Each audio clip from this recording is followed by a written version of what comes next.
Hi, this is Eric with iFixPhones.com, and this video is part of the iPhone 4S module. So the first step in the process is we need to turn the phone off. And while we're waiting for the phone to go ahead and power down, I'm going to take our paper clip and I'm going to remove the SIM tray. Now you'll notice as I take everything out of the phone, I like to do what I call the grid method, which means that I take everything out of the phone, and as I take it out of the phone, I place it from top to bottom and left to right. And I do that because it helps me keep all my parts organized, and it helps me remember where they need to go back in the phone when I'm putting it back together. Next, we're going to take the two bottom screws out of the phone, and to do that you're going to need your pentalobe screwdriver. It's really important when you're taking these screws out not to press too hard and not to strip out the pentalobe screwdriver.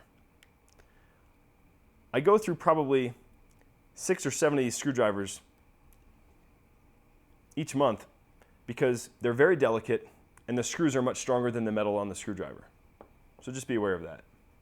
Next, using your thumbs, gently push up on the back of the back glass and take it out. Next, we're going to need to remove the battery. And in order to do that, we have to remove the screw that holds the battery connector into place.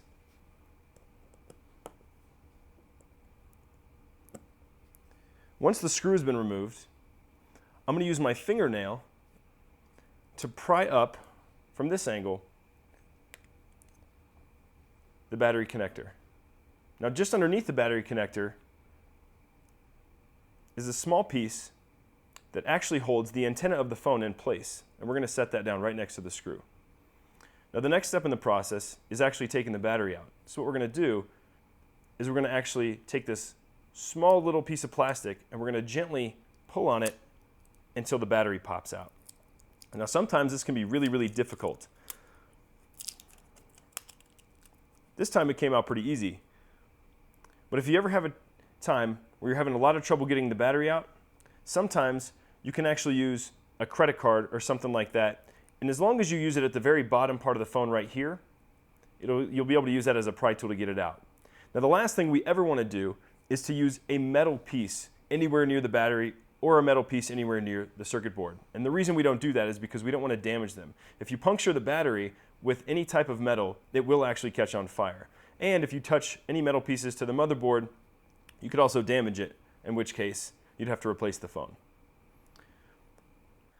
Now,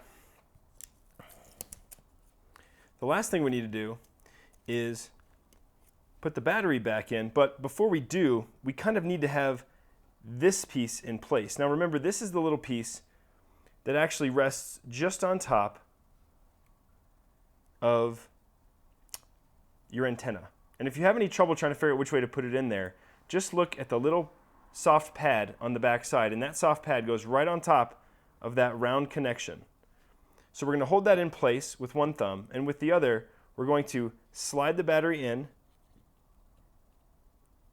and reconnect, like so.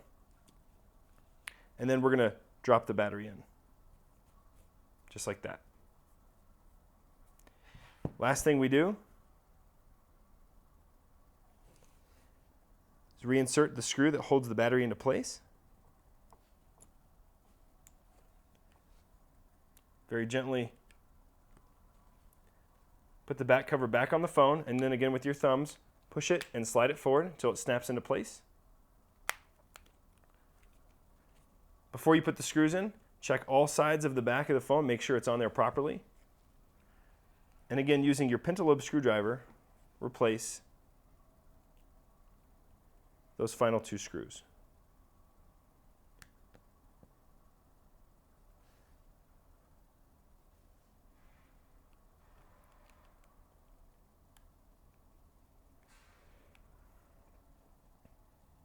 Before powering up your phone, go ahead and reinsert the SIM tray.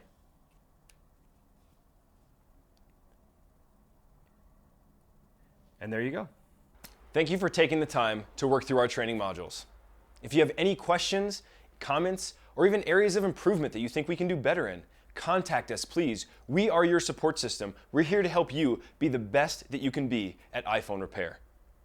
If you're seeing this, you can check out all of our guides, resources, tutorials, etc. at www.ifixphones.com.